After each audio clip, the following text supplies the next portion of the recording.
একদিন আমরা সবাই দুনিয়া ছেড়ে চলে যাব। হয়তো কোনো গভীর রাতে ঘুমের ঘোরে নিথর হয়ে যাব। আত্মীয় স্বজন শিয়রে সে কান্নায় ভেঙে পড়বে। কেউ গোসল করাবে, আবার কেউ কাফনে কাপড় পরিয়ে জানাজার জন্য প্রস্তুত করবে। সবশেষে কবরের মাটিতে শুয়ে দিয়ে সবাই একে একে বিদায় নেবে। তখন আমি থাকবো একা, আর আমার সঙ্গে কি থাকবে? সঙ্গে থাকবে শুধু আমার আমল। কবরের অন্ধকারে মুনকার নাকির এসে প্রশ্ন করবে, তোমার রব কে? তোমার দিন কি? তোমার রসূল কে ছিলেন? এই প্রশ্নের উত্তর দিতে পারবো আমরা? আমরা দুনিয়ার মোহে এতটাই বিভোর যে মৃত্যুর কথা ভুলে গেছি, অথচ জীবন ক্ষণস্থায়ী।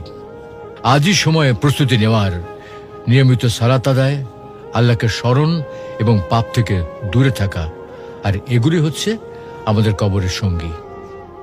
তো আসুন দুনিয়ার মোহ ছেড়ে আল্লাহর পথে ফিরে যাই। মৃত্যু সেই একাকী রাত আমাদের জন্য শান্তির রাত হোক।